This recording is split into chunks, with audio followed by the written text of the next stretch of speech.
Hey Naz, welcome to the show. Hi, thank you. Thank you very much. So Naz, you're a dating and relationships coach specifically for men. But what's fascinating and I'm interested is how did you become a men's dating coach? Yeah, so basically, in a nutshell, I'm somebody that likes long stories, so I'm going to try to keep it short. But basically, I had a rough childhood, which then led me into kind of, it led me to one of my toughest lessons in life, which was deciding to get a divorce.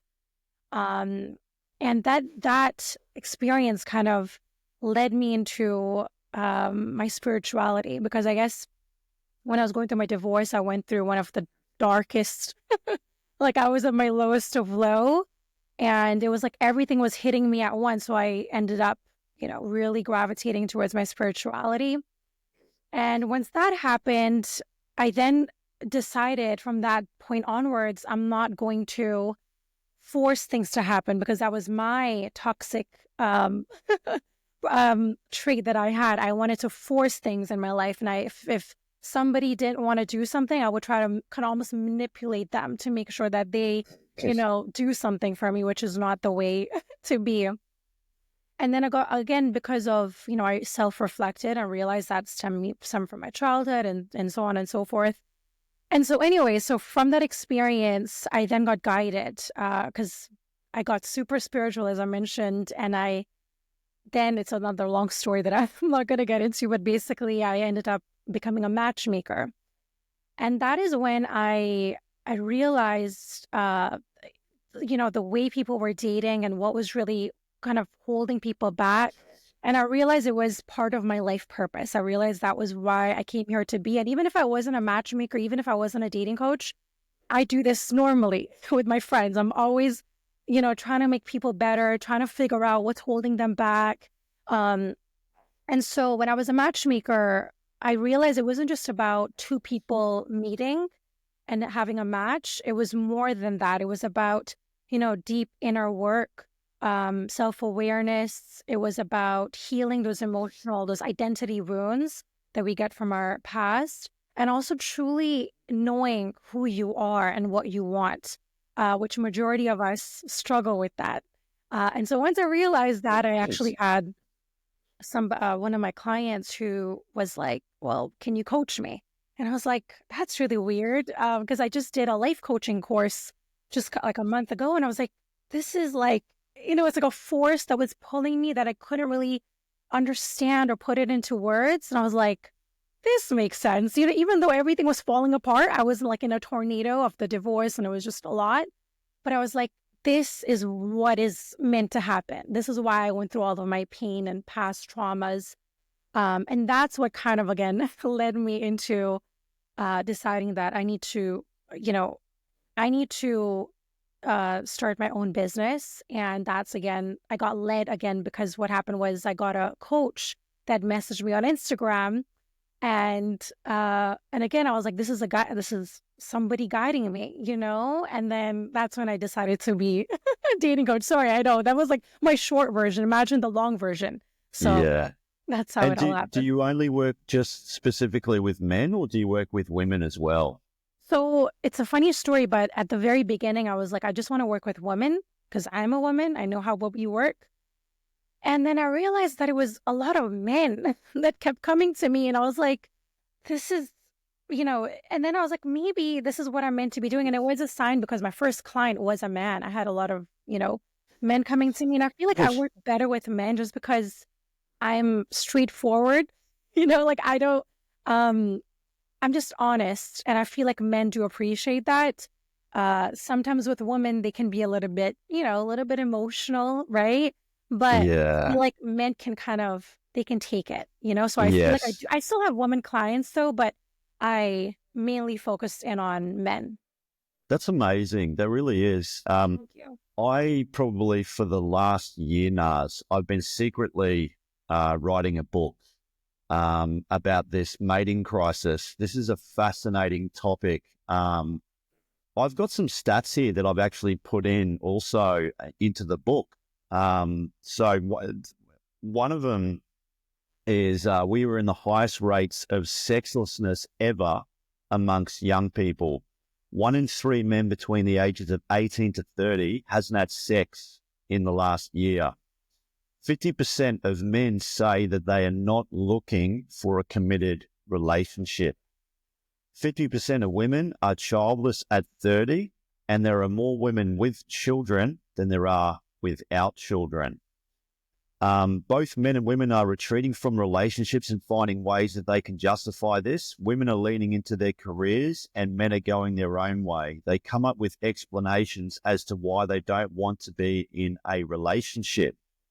Women are more concerned with a partner's socioeconomic status, significantly more than men are. Men in particular also have a problem connecting. If I remember correctly, the number of friends a man would report having back in the early 90s was about 6. And now, Naz, that number is 0. So men are fucking lonely. They really are.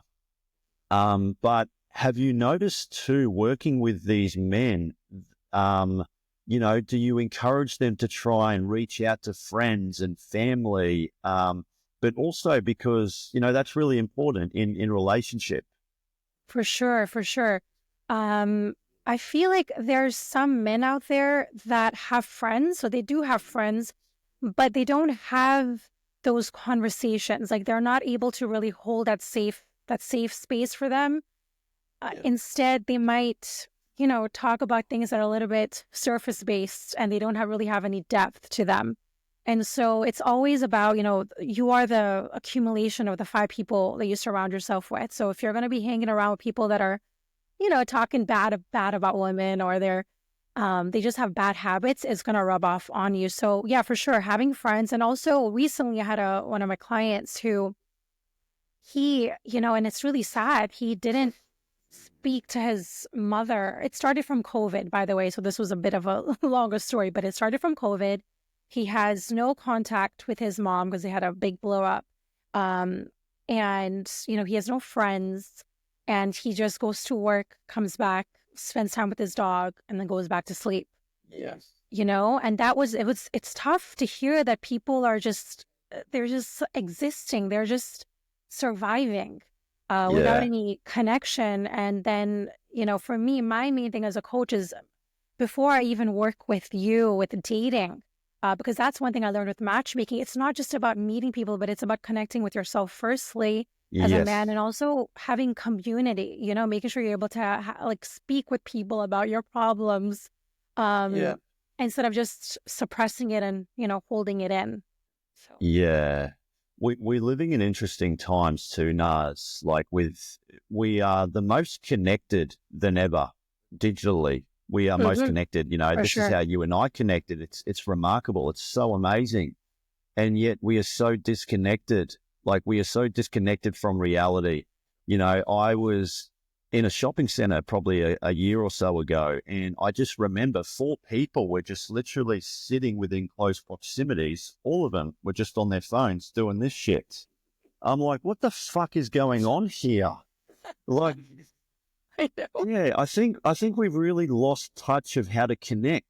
Do you agree? 100%. 100%. It's also due to, I think COVID had to play a little part in it. It kind of made it even worse for everybody. And of course, I guess social media and, the swiping, it's like, oh, we have more people. If one doesn't work out, I have another 100 women that are interested in me. So you don't truly invest time with people anymore. You're like, I'm just going to get another one.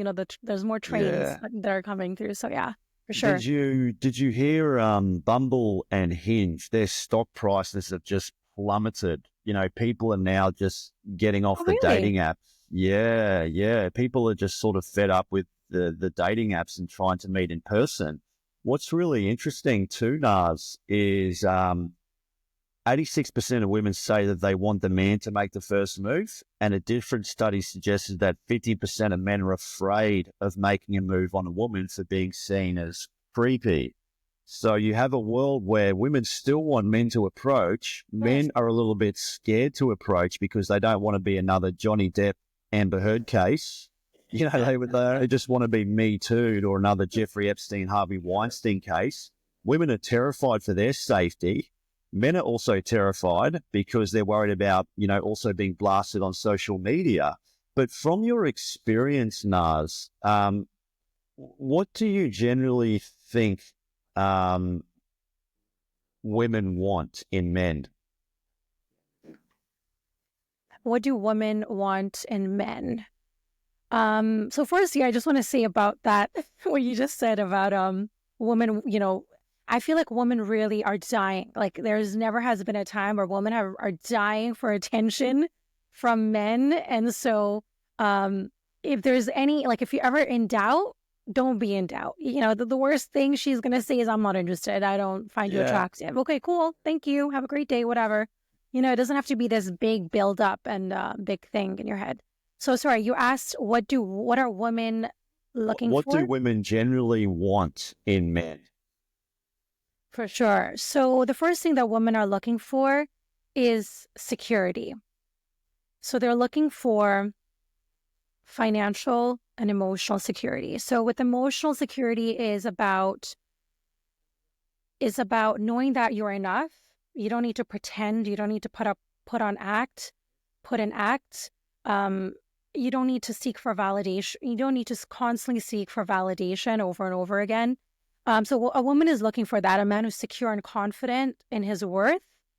And with finances, I think sometimes men take it the wrong way and they're like, all women are materialistic, because I hear about it all day long. And I'm like, no, yes, there are some women out there that want materialistic things, 100%. That is a fact. But there are also women out there that wants a man who is investing his time and money in the right way, right? So he's not sitting and playing video games all day long. He has direction. He has purpose. He knows where he's going, right? So ambition, exactly. That's a good word. So security is definitely one of the most important things. Also, emotional intelligence. I know we have heard about this a million times, but I'm going to say it again. And I think people don't understand the components of emotional intelligence. So the first component, which is really important, is empathy. So if we don't have empathy for each other, I can't understand where you're coming from, and I cannot understand your pain. So then I'm going to I won't get you. And I won't be able to connect with you, which is the most important part of a relationship. So empathy, also effective communication. So making sure that when you're communicating, you're able to speak in a respectful manner and not just blame, and instead of figuring out a way to not blame each other, instead of trying to focus on the goal. Where do you want to go? Right? So a lot of us, what we do is we kind of end up blaming each other, like, we do kind of that tit for tat kind of thing. And also, I would say self-regulation, self-awareness. Those things are so important. People don't realize how important self-awareness is in the relationship. It's like somebody saying, like kind of expressing how they feel, and they're saying, well, I don't like the way that you lead, or they're just kind of being dismissive, right? So the other person truly needs to, how do I explain this? Basically, what I'm trying to say is, when you communicate, you have to really think about the other person and see what how they're able to be receptive the best way. Because sometimes as women, we do tend to be a little bit rude, and we don't tend to understand a man's emotions as well. It's vice versa, for sure. Yeah. So effective communication, the regulation, and also motivation. So work on being emotionally intelligent. Are you going to lose the relationship if you're not, going to be able to do that? So those are some of the things, for sure. Yeah. And obviously working predominantly with men, Naz, speaking to these men, what are some of the characteristics and things that they're looking for in women, do you find? So with men, it's firstly, before I say anything, every man and woman, we're so different, right? So I don't want to generalize every man as thinking about the exact same thing. Right now, I do see a pattern, unfortunately, both men and women do this, to be honest, where we're trying to look for we're placing high value on the extrinsic values instead of Yeah, intrinsic values, right? So it's about that's the looks, yeah, the wealth, the followers.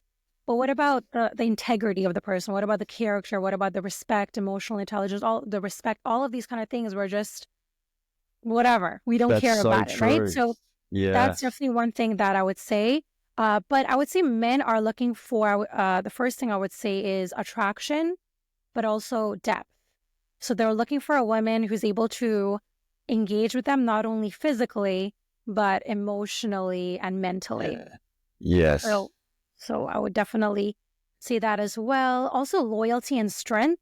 Men are looking for a woman who's not just gonna, when things get tough, she just flees, runs away. yeah. So a That's what woman every who's man really, wants. exactly, a woman who's resilient and she's not gonna, she's really able to, be your backbone when things get tough. And another thing I would say is another thing that I think men think about as well is, let's say, for example, when he feels at something or, business goes down the hill, is she really going to be there to support you and Yeah, motivate you instead of just be like, I only go after men that are successful, because these things, yeah, this is life. Life is going to be tough. And if you don't have yeah. somebody there who's able to handle those things, it's a And disaster. So, Naz, did you hear about that Brazilian soccer player, Kaká, I think his name was? His wife left him because he was too nice. Did you hear about that? no, no. So this guy is a multi-millionaire, handsome guy. Obviously, from an outside perspective, looking in, he had everything on paper. Looks, money, status, fame. And reportedly, his wife left him because he was just too nice. She got bored. And I'm thinking, what the fuck is going on here? It's just so bizarre. It's really, really bizarre. But one thing I should also add as well, Naz, Mm-hmm. is, and I think men are also starving of appreciation. The 100%. Yeah. only the only time a man will receive flowers is at his funeral. And it's kind of sad but true. Yeah. Like if you think of Valentine's Day, right? Valentine's Day is a fantastic day for couples, and couples come together, and you see the couples out and about at dinner and things like that. But I talk to a lot of men, and they can't really count however many gifts they've received from a woman, or let alone a compliment. And I think it's kind of sad because what does a man want to do more of when he's feeling appreciated? Like if someone says you're doing an amazing job, I love you for this, I can't thank you enough. What does he want to do more of? He wants to do More of more. it. Yeah. So yeah. Do you agree? Do you think that there might be that disconnection between, women sort of understanding that men want to feel needed, they want to feel appreciated, because we're living in a world now too where women are coming into their own like they always should. It's Mm-hmm. absolutely amazing that women are in the workforce. But now, with these interesting stats that I've been reading, men not wanting to commit in a relationship. Unfortunately, not all women, but some women having delusional high standards. The guy's got to be over 6 feet tall, six-pack abs, six-figure income, 6 inches Yeah. downstairs, all this sort of shit. you know. And then there was that song on TikTok. I'm looking for a man in finance, trust fund, 6'5", blue eyes. I don't know if you remember that trendy No, song. I do. Yeah. And I think it depends on where you are in the world. So if you lived in somewhere like Miami, where money is just, very, very well, established, there are a lot of wealthy people in Miami. So I guess it depends on where you are. But I mean, men in particular, they're just starving for appreciation. What do you think of that? I do definitely see their side, and I totally agree. I feel like because women now, we have, a little bit more power. We're kind of a little bit more independent. And there are some women out there that are hyper independent and they're like, I don't want to be in a relationship with you, but I don't need you to do things for me. And that makes a man feel unwanted and undesirable, right? Then it kind of gets inadequate, like a lot of different emotions that come up in a man. Like, am I not enough? Am I not, so that is very important. That is key, that what a man is really looking for.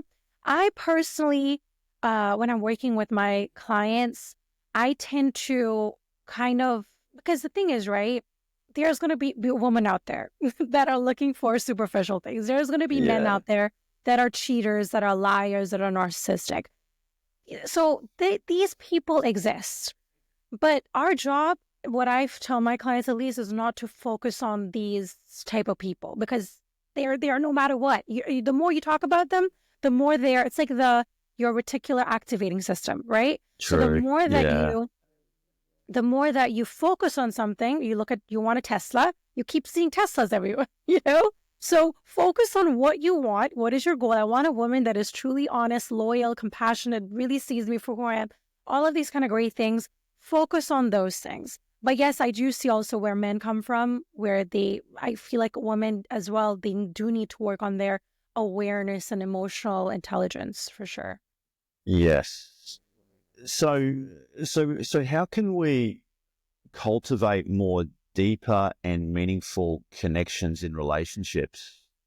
That's a good question.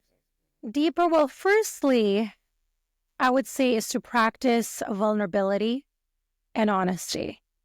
And I speak to a lot of men, unfortunately, that it's sad for me to watch, where they're in marriages for over 20, 30 years and they're just living a lie.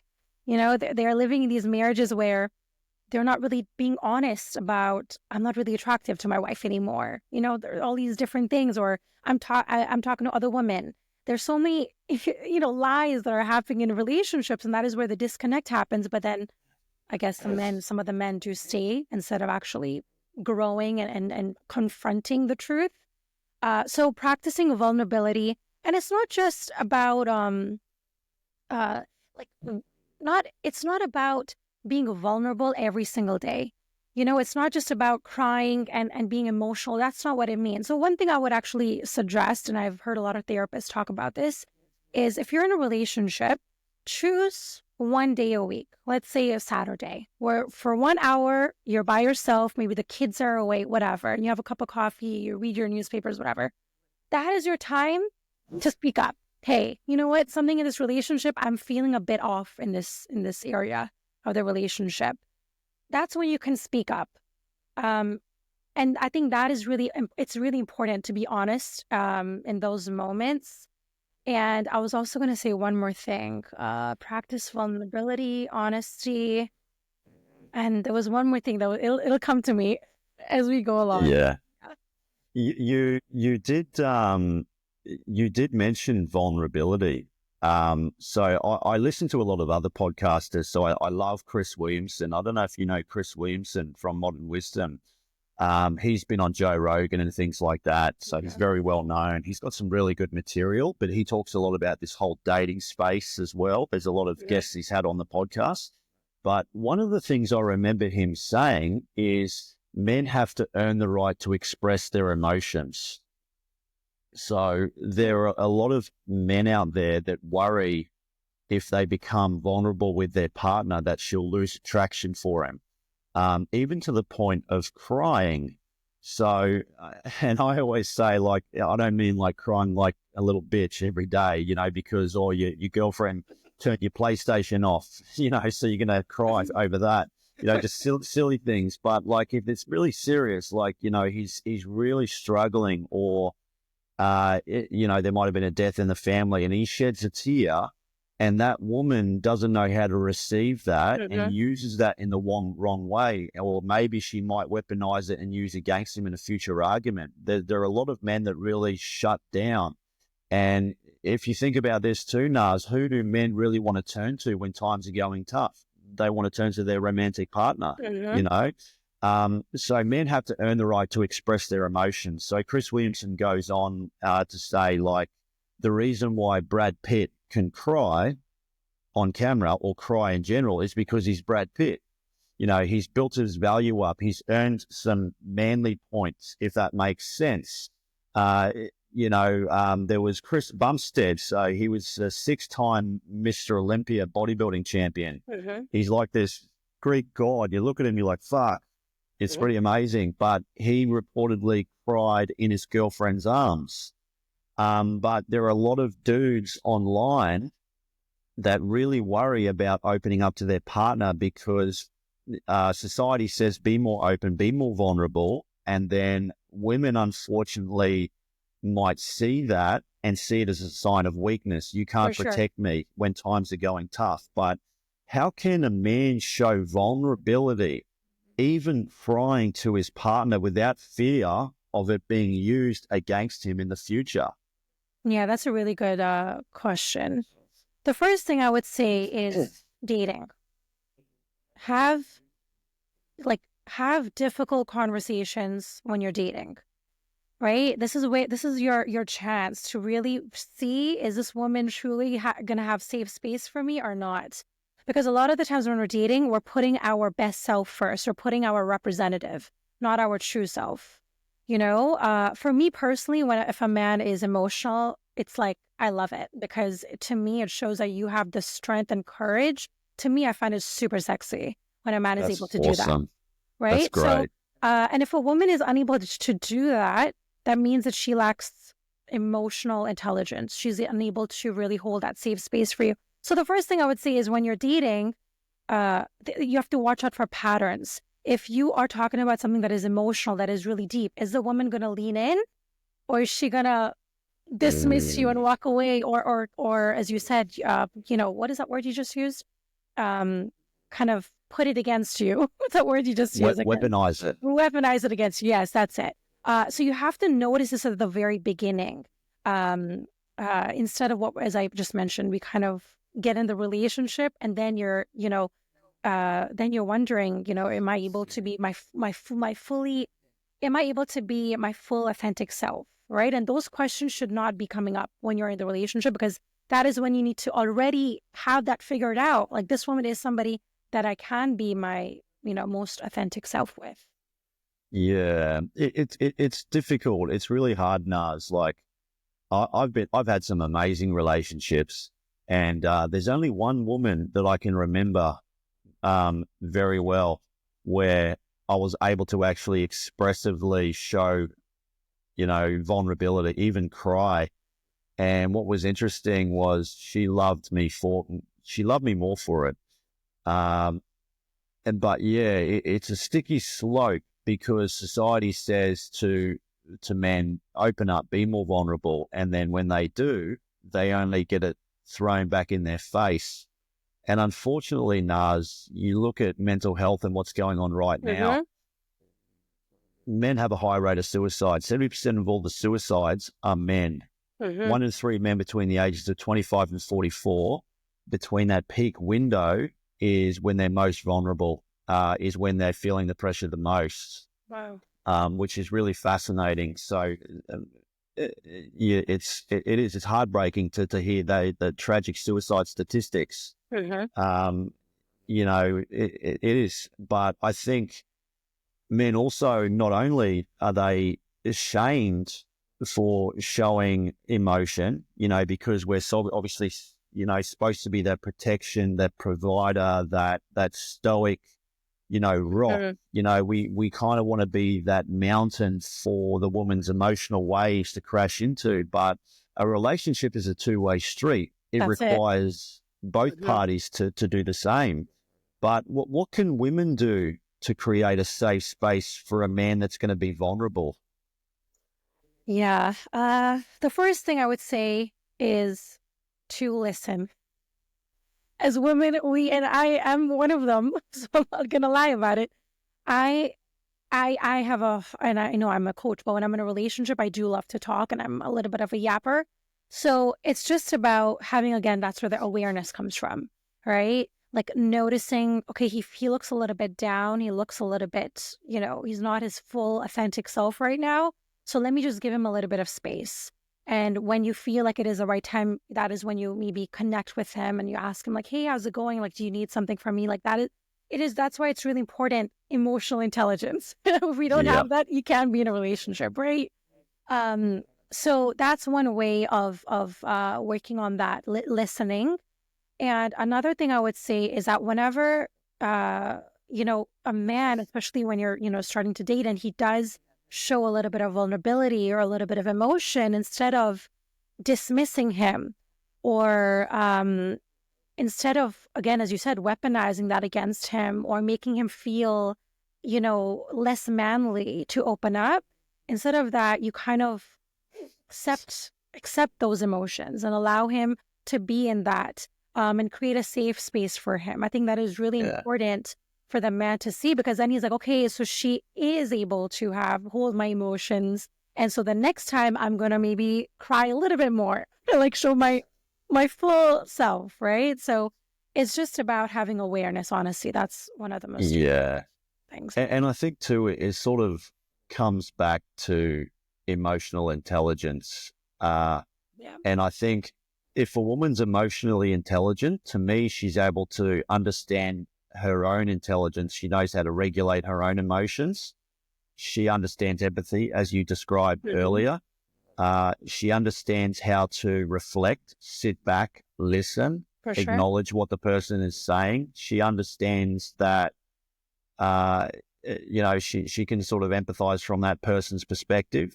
But yeah, I think this is the sticky slope, because men also are worried about opening up even to their friends. This is why men suffer in silence.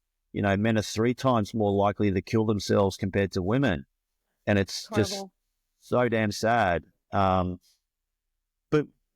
when we talk about dating now, so what are some of the common mistakes you see men make initially in the courtship phase?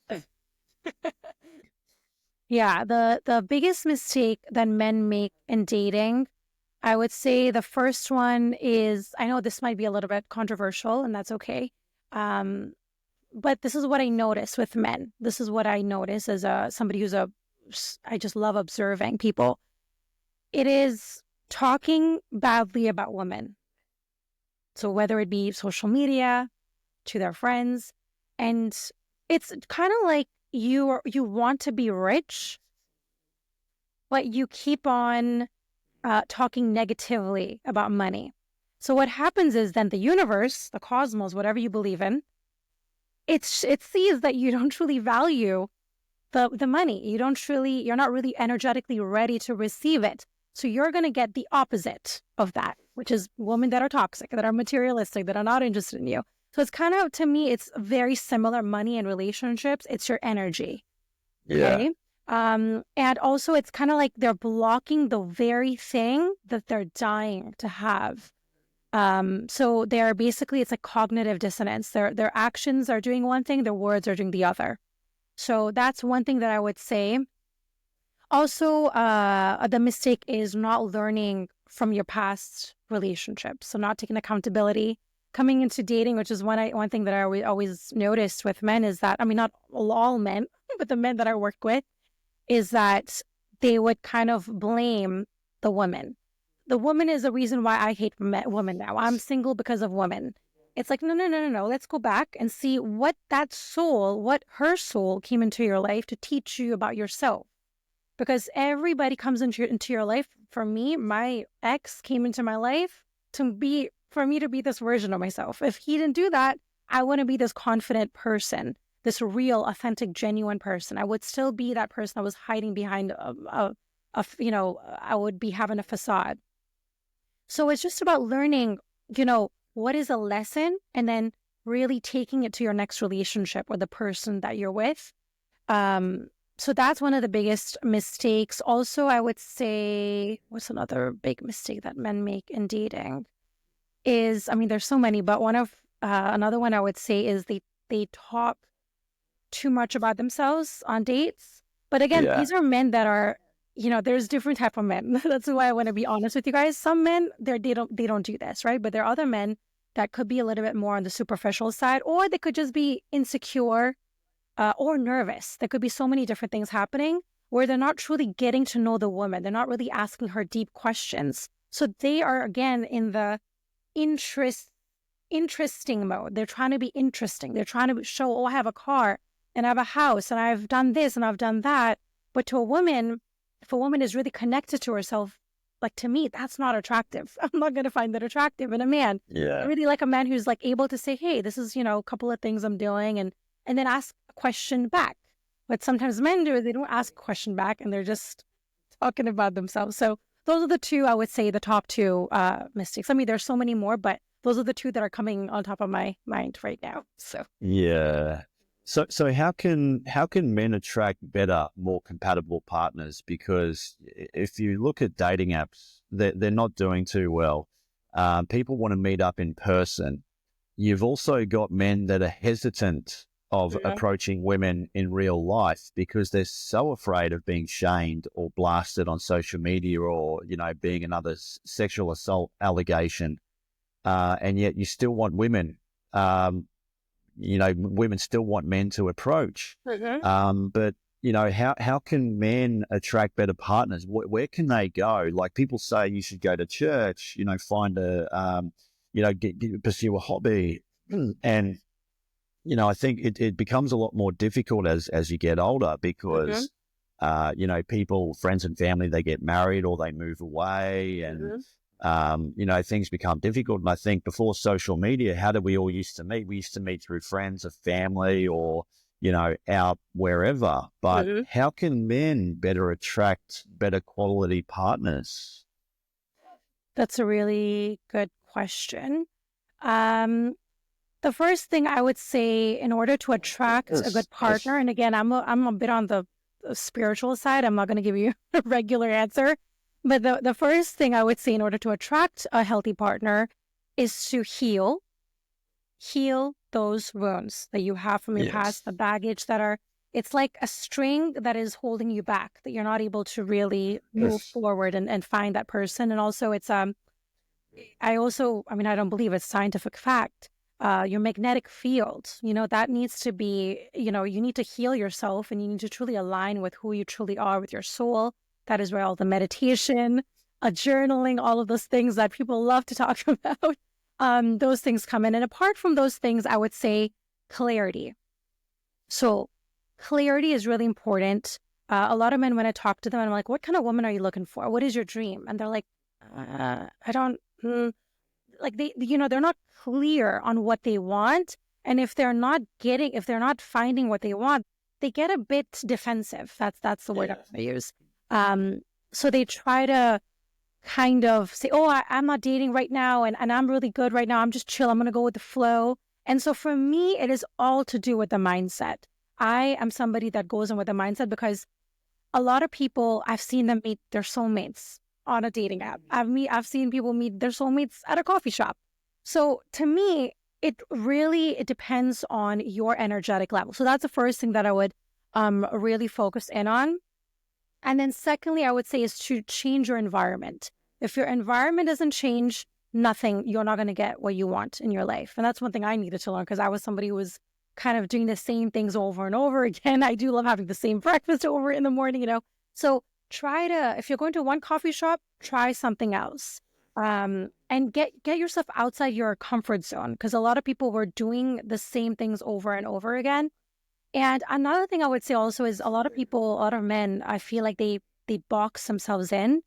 So they're saying, box themselves in, and also women in as well. But my point wasn't going to make, but I was going to say that another point that I would like to make is that I'm going to get to my point, is that I would go back to the environment. I feel like just changing up your environment is really key, and doing something that is outside your comfort zone. One thing that I always recommend to my clients is giving back. So I always say, go into volunteering, start volunteering again, because sometimes what we do is, we, in this world, we're so egotistical. We just think about our problems. It's us. Our problems are so much bigger than everybody else's problem. But then when you sit back and you look at somebody else's problem, the single mom who has 3 kids, the father left her, she has a disease, whatever. You're like, whoa, like, I'm so lucky. I'm so grateful to be, whatever. I'm single, fine. But I'm healthy. I have hands. I have, a house. I have a job. Like, we don't seldom think about that. So I often get people out of their head, because people are so they're thinking about themselves a little bit too much. So get out of that. That's what I would Yeah. say. Yeah. And I think it also just, to revert back with what you said, with intrinsic value. So it was intrinsic value, and then what was the other one? Extrinsic value. So Intrinsic, yeah. extrinsic value is external, is that correct? And then Yes. intrinsic External, is, internal. yeah. And I think I remember a late night talk show actually. There was I forget the guy's name. It might have been on Jay Leno, or I can't remember, but Jessica Alba, the actress, was on there. And he asked the guest, because he was a well-renowned pickup artist, so he sort of understood and helped guys out, how to pick up women and help them in their dating life. And he asked Jessica Alba, he said to her, other than your looks, what are the three things people like about you? And she literally had to sort of take a step away and think about intrinsically what her values were, so she was almost kind of like qualifying to him, what she has, what's good about her. And I kind of reflect, looks, obviously you've got to be physically attracted to the person when you initially start dating, 100%, but looks are only going to get you in the door. For sure. Yeah. And you obviously want to sort of start diving deep. Who are they as a person? Are they kind? Are they nurturing? Are they feminine? Are they going to be supportive? I always think women have this superpower. I really do. I think that a woman that's by a man's side through hardships, through the ups and the downs, fuck, man, you watch that man build an empire. Like you look at like Leah and Alex Hormozy. I always look at those two. They're very high performance entrepreneurs. I think Leah Hormozy said, if you lost it all today, I would sleep with you under a bridge. And I think that's what men are really looking for. Like if all the money, all the fame, everything went away tomorrow, she said she would still sleep with them under a bridge. And they were in a bankrupt, they were almost going to declare bankruptcy. I think if I remember correctly, Alex was saying, that he was going to lose it all, and Leah was there just to kind of support him. And I think that's what every man wants in a woman, I really do. For sure. But yeah, like what do you think some of the things men might not know about women? So what other things do you think they're unsure of? In women. Yeah. Yeah, sometimes we don't want you to fix things. So when we're telling you something about our day or a problem, usually men just go to fix, right? And that makes sense because so true. right? That's so true. Yeah. Yeah.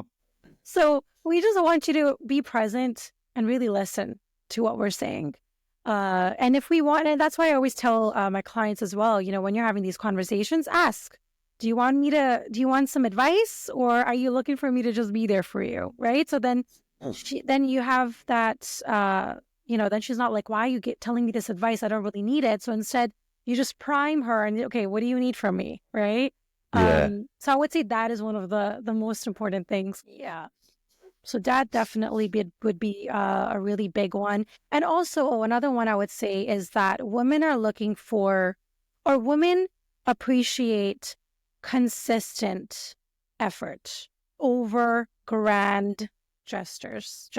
Yeah. So sometimes what men think that women just, I'm going to do this big grand gesture for her, and then the rest of the couple of months, I'm not going to do anything for her. I'm not going to plan any dates. I'm not going to, look for really hone in on details, because women do love details. When you send a flower, make sure there's a card with a nice little note, right? Women want effort. We just want to make sure that you know that we are it for you, right? And so you take that extra 5 minutes to think about us, maybe make a little joke, whatever it is, and that makes us feel special. And yeah, that's what I would say.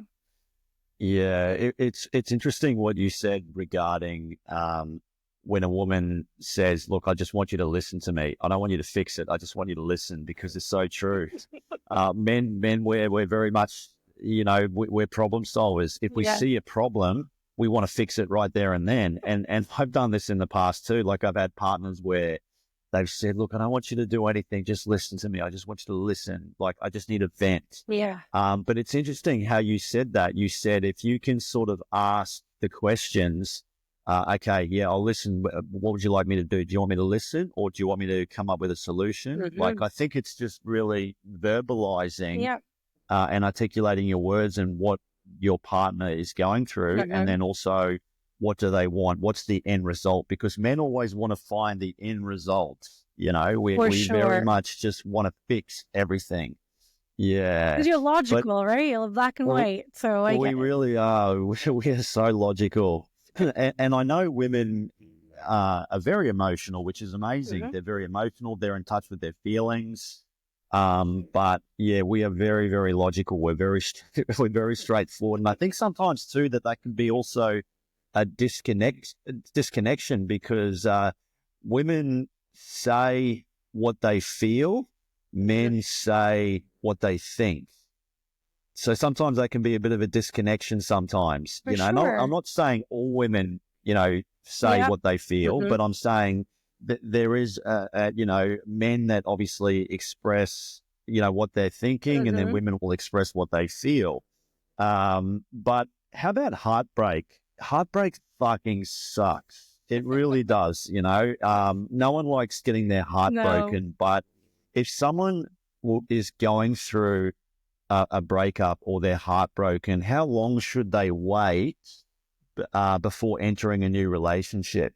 Yeah, another great question.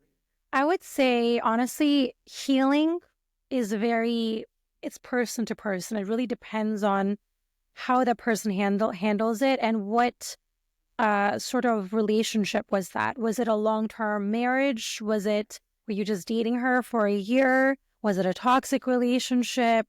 So just those things really do matter. So I would say that it depends on that.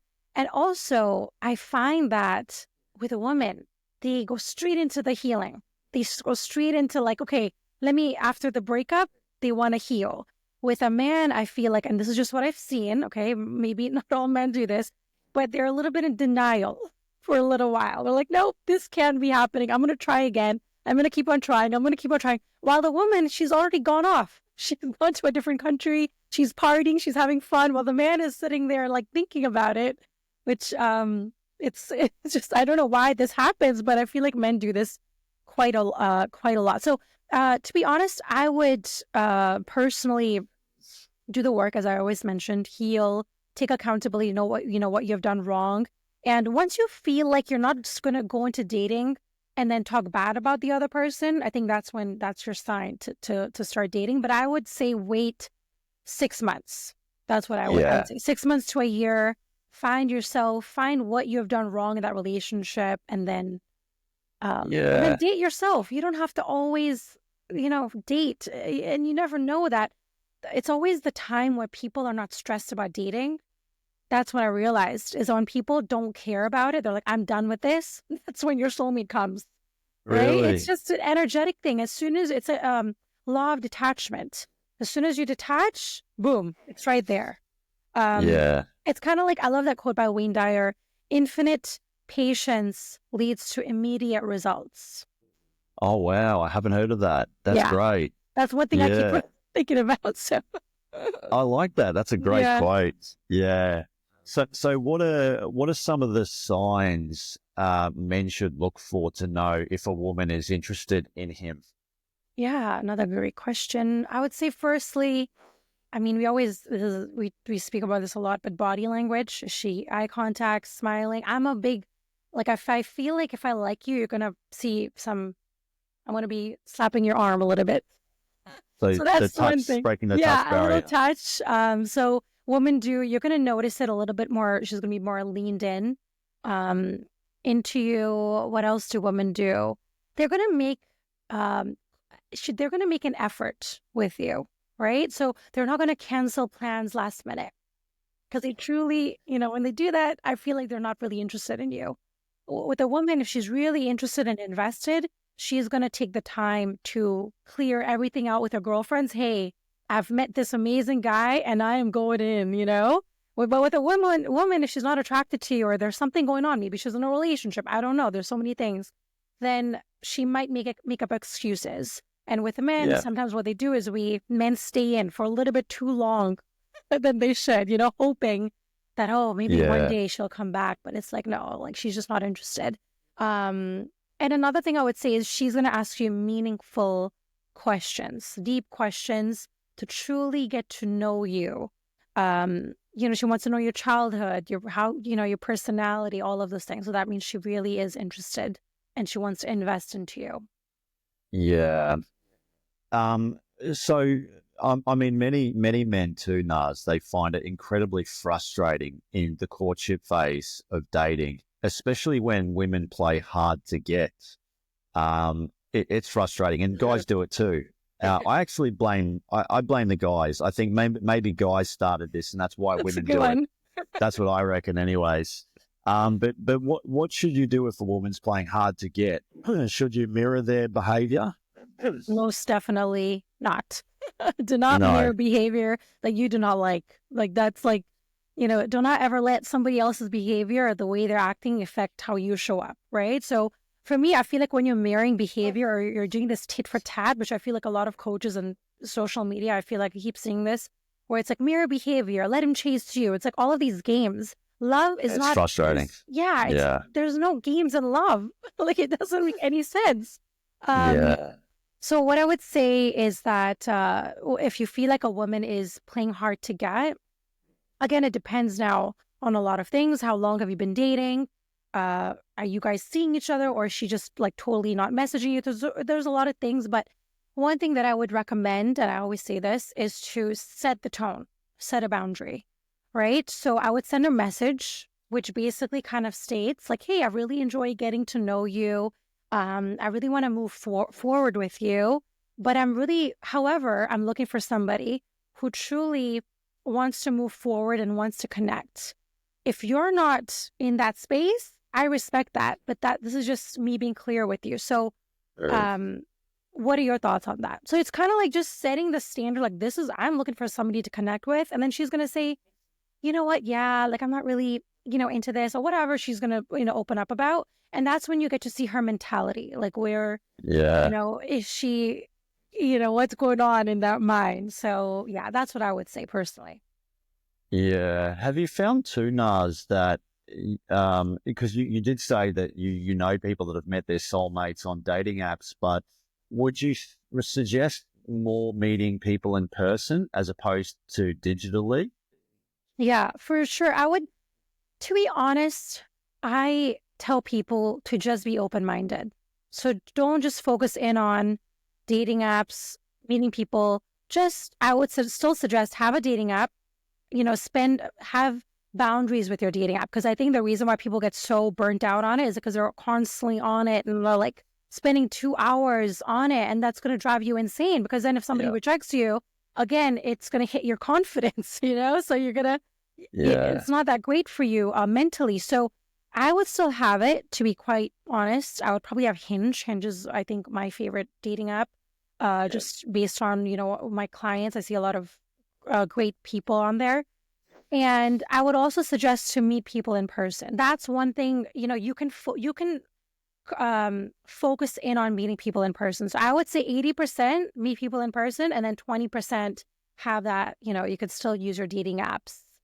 Let's say it's the winter time and nobody's coming out, whatever it is, have that as a backup. But yeah, that's what I would say. Dating apps are also interesting as well, Naz, because men aren't they're not very successful for men. So I think if I remember correctly, women swipe right about 4% on dating apps, whilst men swipe right about 60% of the time. There was a story of a guy that apparently swiped 1 million matches, and he only got 2 dates. Because I also think that there is a larger portion of the ratio is, I think, more men on dating apps to women as well. but also, like, I think a couple of things that can't be sort of portrayed through a dating app is charisma, humor, being very charming, being kind and generous. You can't show those things For on the sure. dating app. It's very much, as you said, extrinsic. It's very superficial, and yeah, you can't really see a person's personality. You don't really know them as a person. You're only just seeing them, face to face. But what what do you think are some of the common mistakes guys make on dating apps? So what are some of the mistakes that you hear about? Is it just their photos, they're not very good photos, or is their biography? Like, what is it? What are the mistakes Yeah, that they make? definitely those two. But another one that I Yeah. would say is also with men.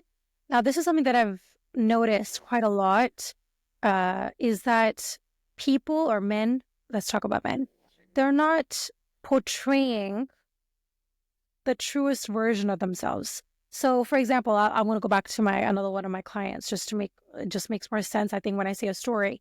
But he was not going out. He didn't have any friends, didn't have anything, no life happening for himself. But then on the dating app, he was apparently traveling to like 20 countries. He was a business owner. He had all of these things happening. But then when I talked to him in person, I'm like, these are two different people. They're not aligned.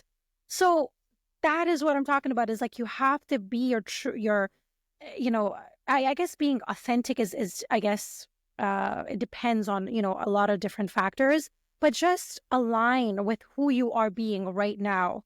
Don't align with the person that you were 20 years back. So I think that's one of the biggest mistakes that I'm noticing. And I also would say oversharing and asking women out too quickly, too soon on the dating app. So oversharing meaning when you start speaking to a woman, you start telling her about my ex, like almost like dumping. So it kind of shows a woman that you're not really emotionally intelligent.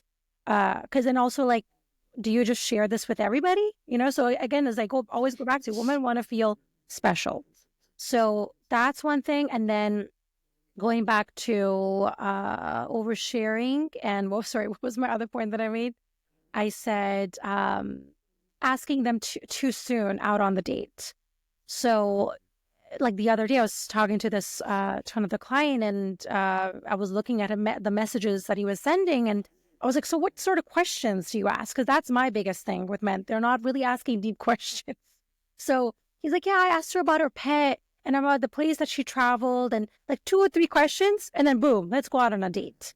Like, no, this is not what women really want deep questions, and she wants to make sure that when she does her hair, gets her hair done, does her face, puts a nice outfit on, that you truly are like, she's investing her time, putting her eggs in the right basket. So asking 2 or 3 questions, and then what happens is women ghost him, right? After Yeah. a while. So I'm like, you have to have depth in your conversation, and not to say that you have to ask all these serious questions at the very beginning, but just to kind of gauge where, what she's really looking for. And you can really tell when you ask certain questions. So that's what I would say. Yeah. And what about when you're on the date? Like, a lot of guys sort of struggle, to ask interesting and insightful questions, some deep and meaningful questions. Like what are some good, icebreaker questions? Like, what are some things that guys can talk about or ask their date? That's a good question. So on dates, one of a really good question that I recently heard, and I really love it, is what is your definition of success? Because I think it's very, it tells a lot about what she thinks success is. To me, and it's funny because I actually was talking to somebody and I realized that our versions of success are not the same. For him, his version of success was money, was a private jet, was what else?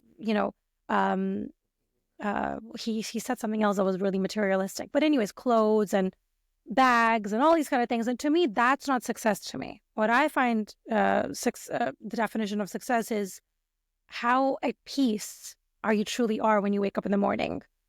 Are you doing something that is helping people, purposeful? Are you, so this is what I'm saying, is asking questions that truly you get to see their mentality.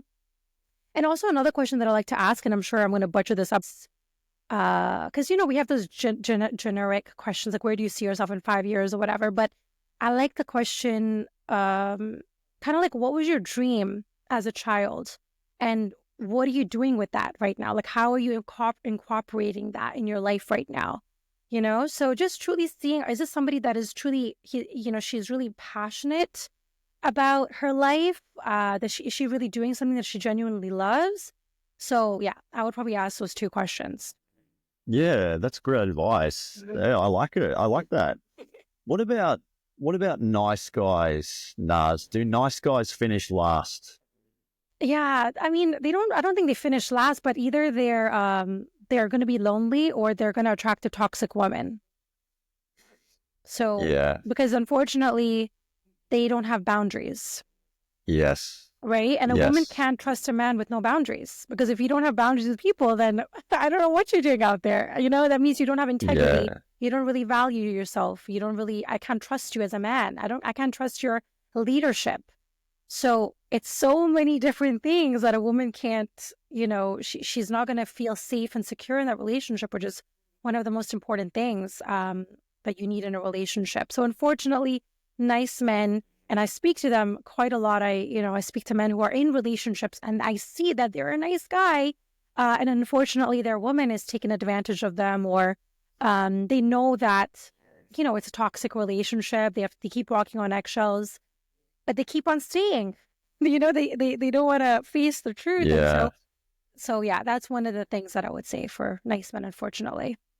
Yeah, and you also touched on some interesting points there too, Naz, with regarding nice guys. Like, I think it just does come down to boundary setting. Yeah, like being nice, and I think being kind and nice. Like, I think being kind, be kind, but also have a backbone. Yes. Stand up when needed. Like, the one thing that I will not tolerate if I'm in a relationship with a girl is I won't tolerate public disrespect. Like, if you have a problem, we're not arguing in front of people. We're going to go and talk about it privately. Shaming me in public, I will not tolerate that.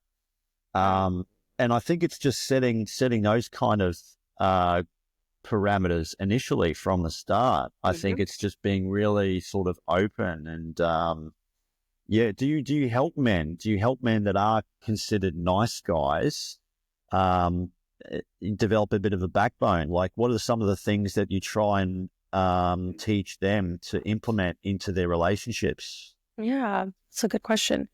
With a nice man, well, firstly, I always try to figure out what's happened in your past. Okay, I like to go back because I always like to find the root of the problem. It's not about, okay, be confident and stand tall and all of these things that, okay, yeah, they're great. They do work. But first we need to kind of go back in your past, see what's kind of catapulted you into being a nice person. Was your mom somebody that was maybe, because, my mom was super toxic and narcissistic. And so I then was that nice person, and a lot of people took advantage of that.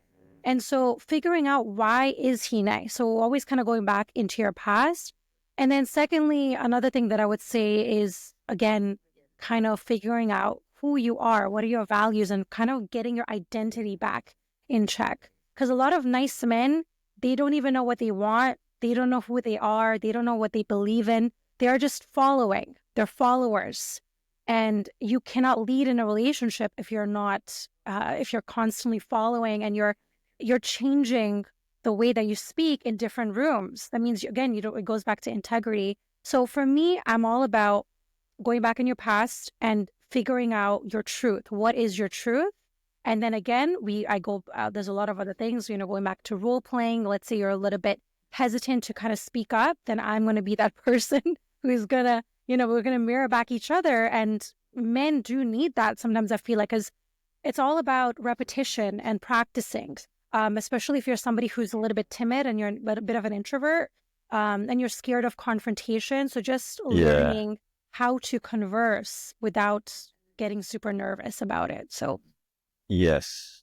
And what about attachment styles, Naz? Like, um, people are sort of on this spectrum, and you might have a partner that has an anxious attachment. She likes you to call in from time to time just to see how your day's going, or then you might have a dismissive avoidant would just show up here and there, but just be off the radar for days on end.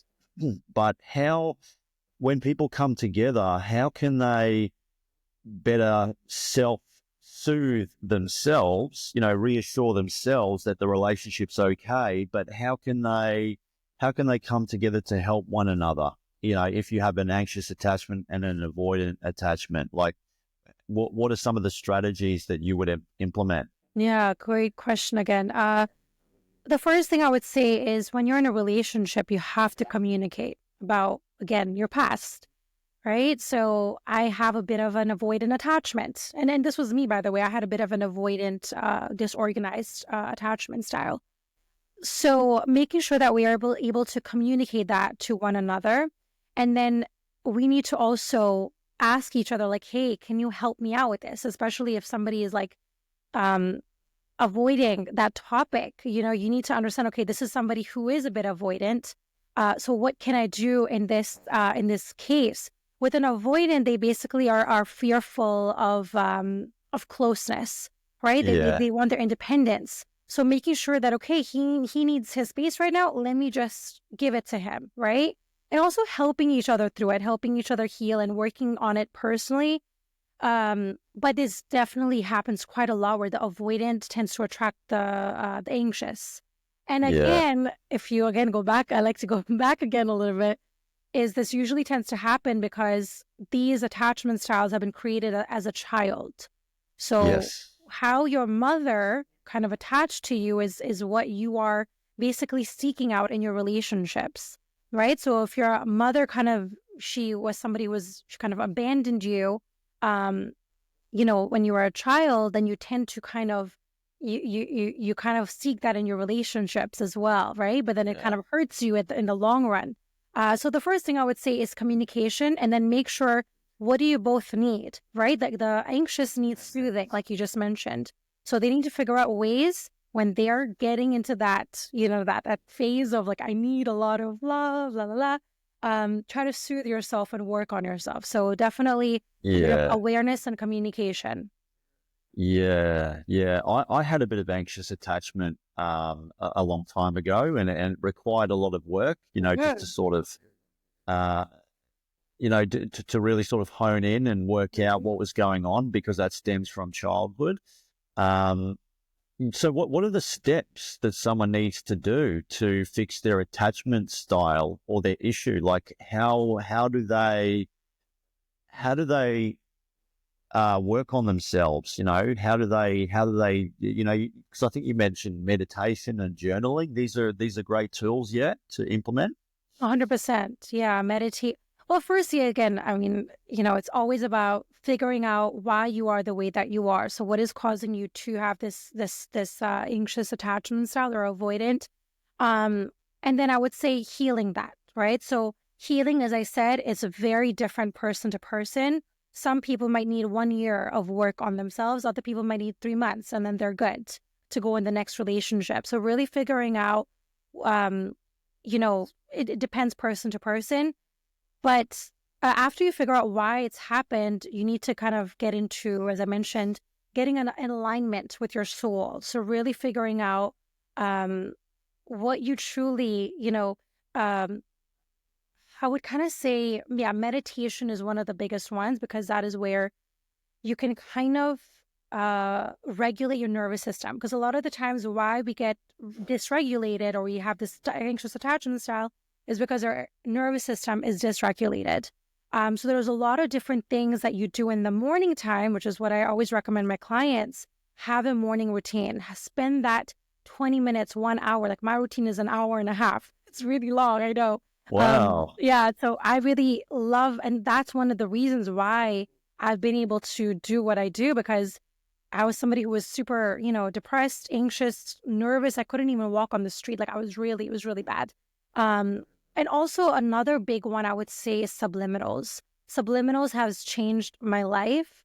So playing the subliminals at nighttime to reprogram your subconscious mind, because majority of these problems that we have in our mind is a belief that stems from childhood. So figuring out what is this belief, like avoidant attachment style might have a different belief and an anxious attachment style might have a different belief, right? So just making sure that we are reframing that belief is really key. So it's like, I'm not enough to I am enough. I am worthy. I'm lovable because I'm lovable. So constantly saying those things to yourself over and over, like, is like crazy the amount of times that I say these things to myself, right? And that is why I'm able to be whole and complete. But if I kind of go back into my old patterns, I do have some negative thoughts that come back up. So that's one thing that my main focus, if you're somebody that is healing your attachment style, is getting back into your house, your home, which is yourself, your soul, and your identity, and your nervous system. That is one of the biggest reasons why we get dysregulated. And also another big one is choosing the right partner. Because a lot of times we're choosing a partner who is going to make us feel bad for our attachment style. And that is not fair. That is just our style, and we are trying to heal it. So finding somebody that is open to heal it with you instead of making you feel like crap for, having this anxious attachment style. Yeah, that's so true. Choosing the right partner. So selection processes, that's so important. Yeah. Yeah. Should men pay on the first date? Yeah. Again, so many people say so many different things. I believe even if the woman asks for the date, a man should pay for the date. That's just what I think is just a gentlemanly thing to do. And I feel like chivalry and gentlemanliness is a little bit on the downfall. So it is. Yeah. If you're looking for a woman, if you want to, if you're like, this is a woman I really, really enjoy to be with, and I want to invest, I suggest to pay for the date. If you don't want to be with her, then maybe don't pay. I mean, that's a little bit selfish, I think. I mean, you should pay regardless. But I'm just saying, if you want relationships, if you want love, you have to be generous. And I know men will not probably like that. But that's just what I think. The first date, and again, there's so many different things. If you consistently see a pattern where she's not offering to pay, she's not really, like even getting a wallet out or something, that is a red flag. And that is when, again, you got to bring it up instead of avoiding it. Yeah, that's true. Yeah, I think also, guys are hesitant paying because they don't want to be taken advantage of. For sure. Like, and I think it's not so much that if a woman pays, it's the gesture, it's the lack of gesture. Like if a woman doesn't actually show appreciation or they don't say thank you, or it has nothing to do with money. It comes down to the lack of gesture. I think that's the or the disconnection with that. Yeah, because I speak to a lot of guys, Naz, and they're happy to pay. Me personally, I'm happy to pay everything. Nice. But as long as it's appreciated, it's that. And if it's an unreciprocated sense of self-worth. So what I mean by that is just you don't want to be taken advantage of, but there also needs to be that reciprocation from the other person. That's what it's all about. Yeah, and as 100%. I was saying before, like, what do men want to do more of when they're feeling appreciated? They want to do more and more. For sure. Yeah. So this can be super frustrating, but why do women sometimes pull away when things are going really well in a relationship? Yeah, they pull away because they fear vulnerability. So they're scared if they open up too much, then, and if it doesn't work out, then you can hurt them, right? And this, unfortunately, is a pattern maybe in their life that they haven't probably looked at. They're not really healing that wound that they have. and they're bringing that emotional baggage into the relationship, into the, the partner when you're dating that person. And so one of the reasons I would say is fear of vulnerability. Women tend to do this. Actually, there's another reason. The other reason is emotional investment. They're testing emotional investment. So what this means is that, and again, this sometimes, as you just mentioned back a couple, I guess a little while ago, that women sometimes, they're unsure of your investment. They don't know if you're really into them. So they're going to pull away a little bit to see if you're genuinely interested. And so the women do tend to do this for sure. Some people call them shit tests. Have you heard of that? No. It sounds like a shit test, so I get it. It's because it's shit. I think women like to test a man's masculinity. They want to see if there's any chinks in his armor, but it can be very frustrating for guys too, because as I was talking about earlier, like that question that I asked Sean, who was the dating and relationships coach, I said to him, why do people sabotage relationships, even though there are a lot of green flags?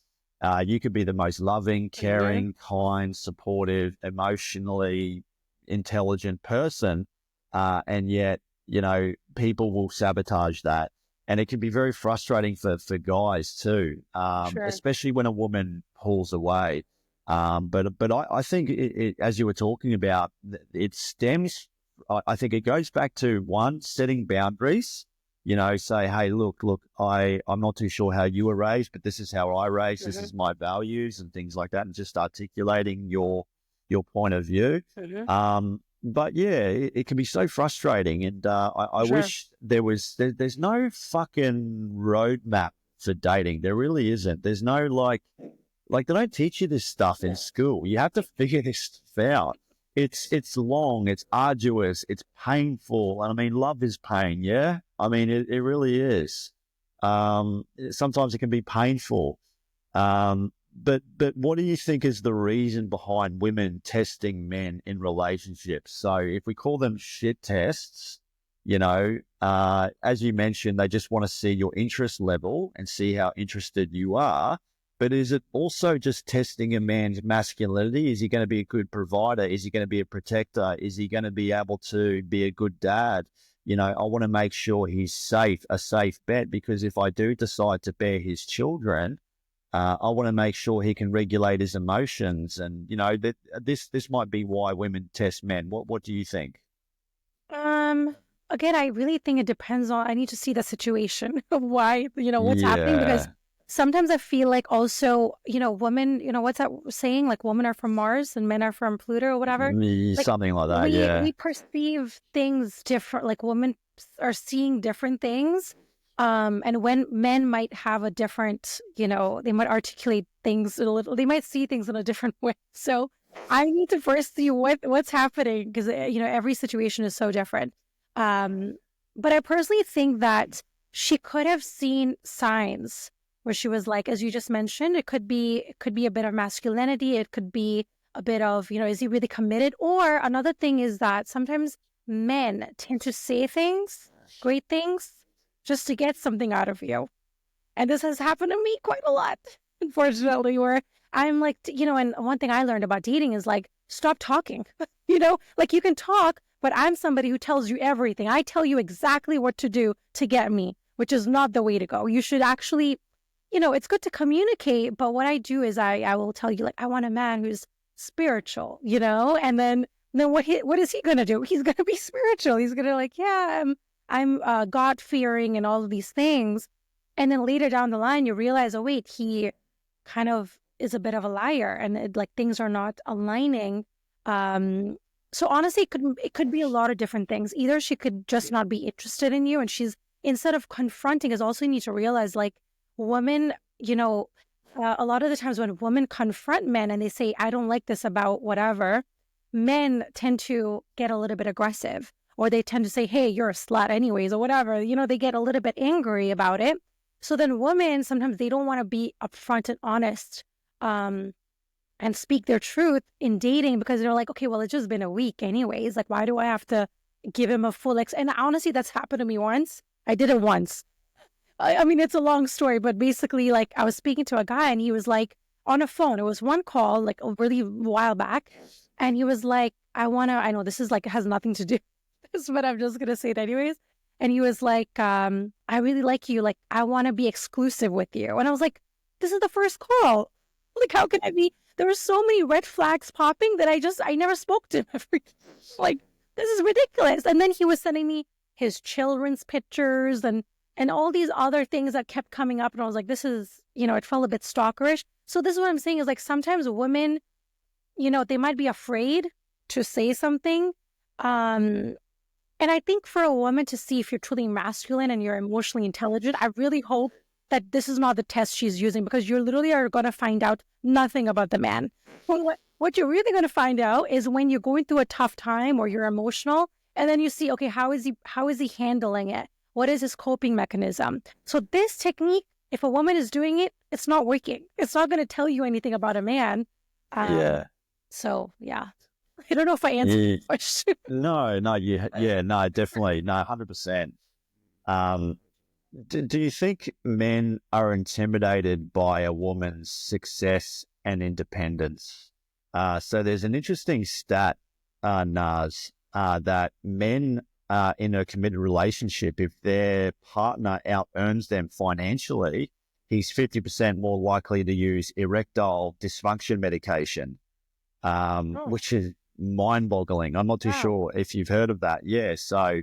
And I don't mean men are intimidated by a woman's success as in like, oh my God, that's so scary, It's more in the sense, I guess, it can create problems because, as I said, men are having a difficult time in the world feeling needed.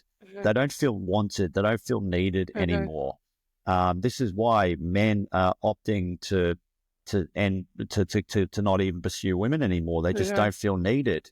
And this shows, this shows also not just on dating apps, but 80% of women draw their attention to the top 20% of men. I was just going to say that. Yeah. Exactly. And you have a large cohort of women all chasing the top 20% of men. And then you've also got a large portion of men at the bottom, which are completely invisible, that don't get any attention whatsoever. The guys that the women are chasing after, your Andrew Tates, your Dan Bilzerians, your high status celebrities, Chris Browns, things like that.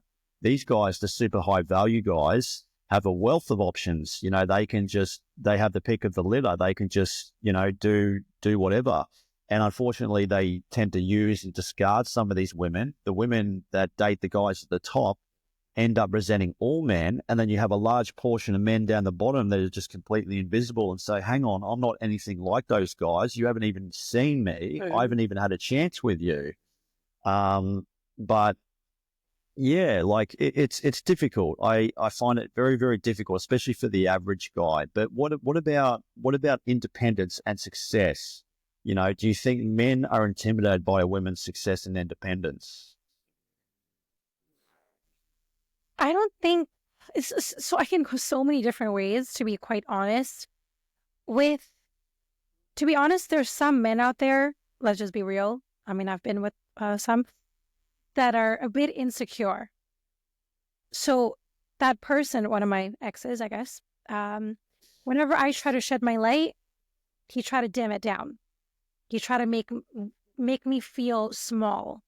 And so this is what I'm saying is that he might have this insecurity within him that if I shine my light, then he's not gonna get the attention that he needs. So I'm gonna be honest, there are men like that.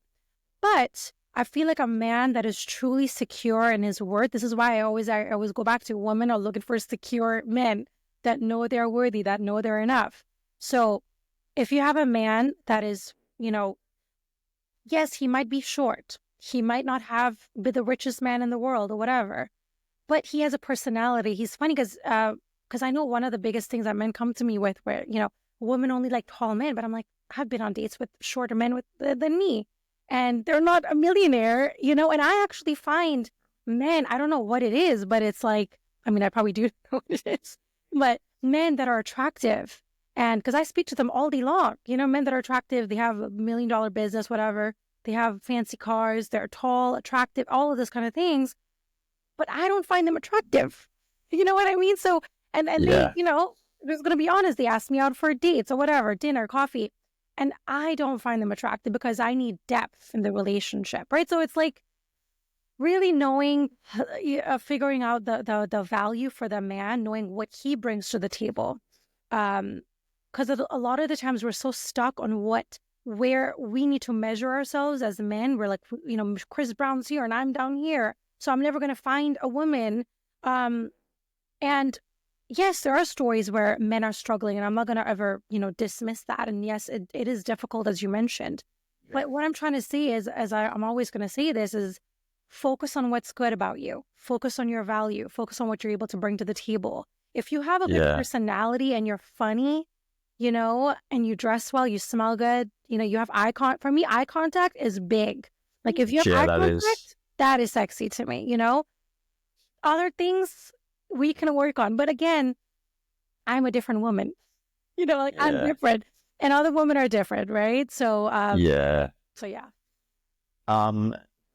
Women are now out achieving men, Naz. There are 2 women for every 1 man completing a 4-year US college degree.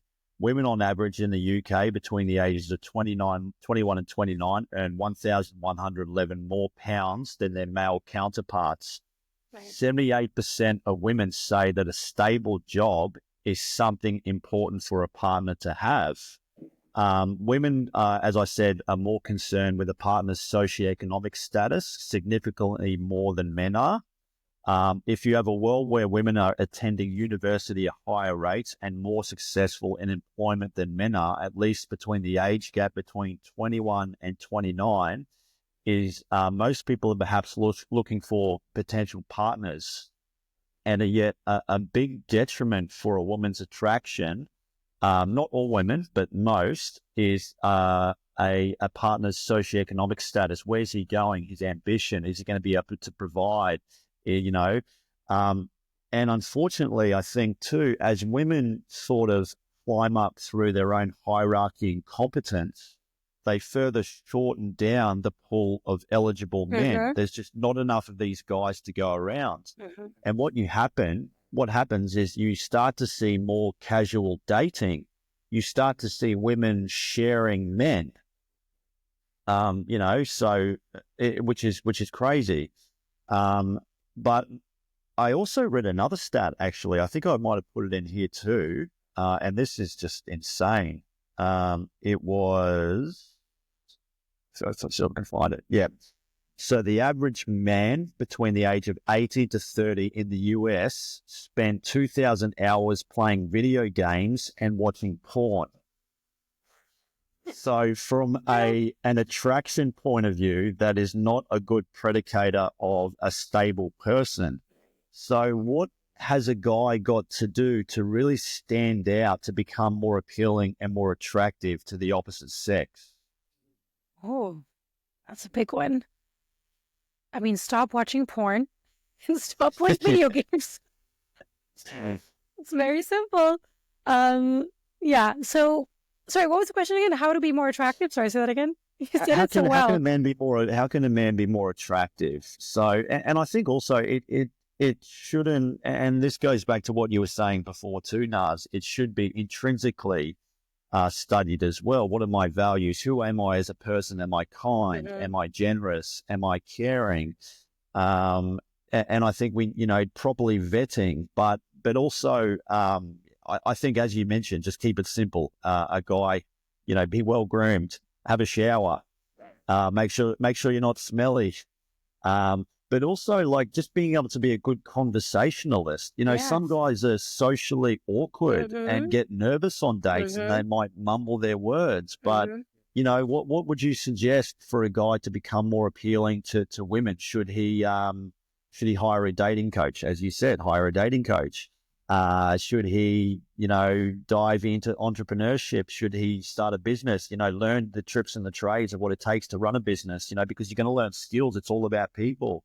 80% of business, I think, is people. But, what can guys do? What are some of the things that they can do to maybe be more, captivating from a woman's perspective? Yeah, it's another great question. For me, it's all about your purpose. As a man, you need to know what your purpose is, because Yes. for a leader, if I'm going to follow a leadership, because a lot of women, what they do as well, this is another topic, but women want to trust your leadership. And in order for me to trust your leadership, I need you to have a purpose.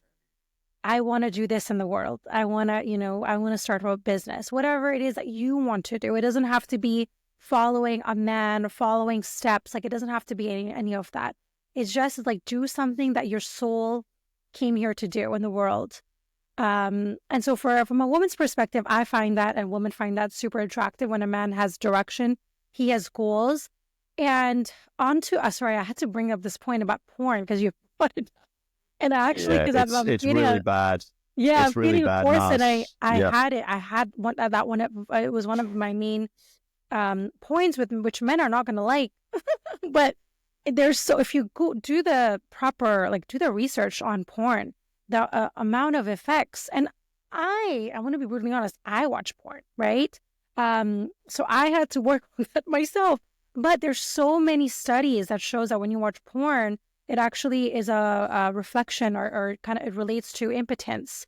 You're not attracted to your partner because you're seeing so much on the screen that when you see her, you start comparing.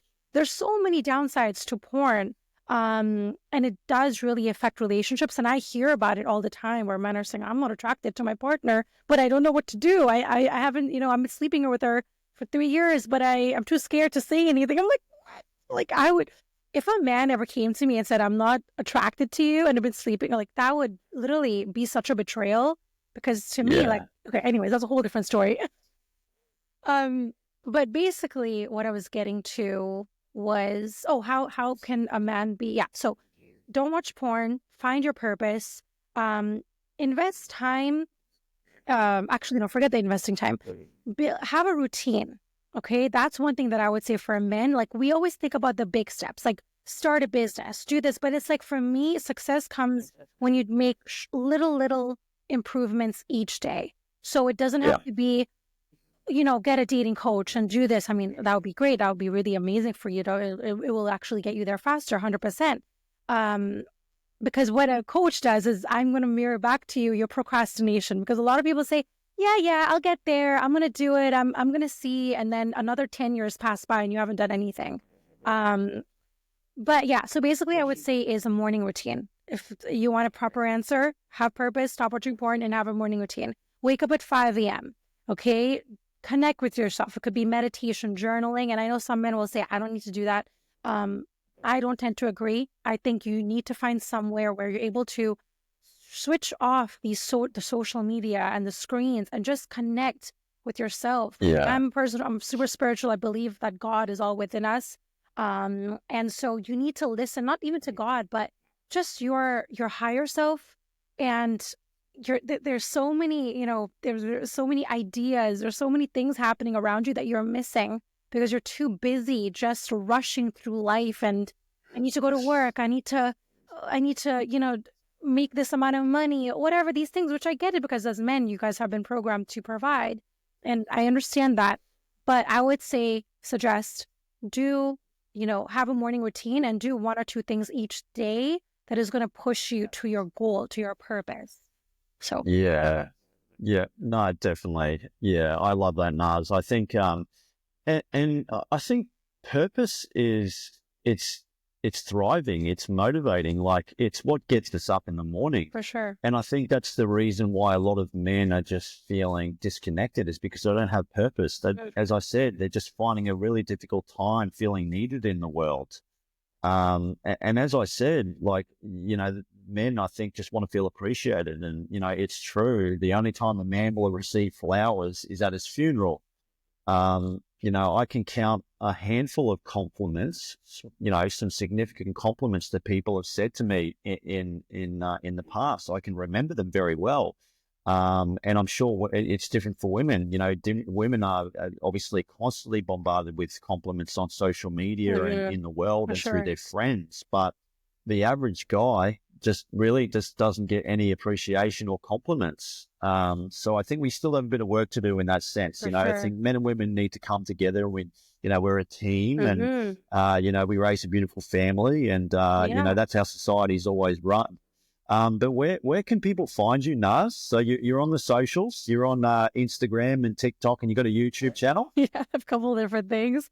So I Yep. have Instagram, which is Dating Coach Naz. So Instagram, also my YouTube, same username, Dating Coach Naz. LinkedIn, I mean, that's for people that are on LinkedIn. You could definitely find me there.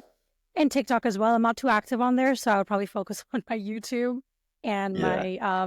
my Instagram. But yeah. And what do guys need to do if they want to book a call with you? Should they just DM you or go via the website Yeah, or? that's a good question. I have a link on both on my YouTube or on my Instagram, so you can click on the link. It says book a free strategy call. So I do offer 30-minute free audio calls. Some men get intimidated. That's okay. We're gonna have a nice conversation, create a nice plan for you, and yeah, I'm excited. I'm excited to change the world. Amazing, Naz. Yeah. And do you think you'll sort of branch off a little bit, maybe into couples therapy? Do you think you might like to maybe do that in the future?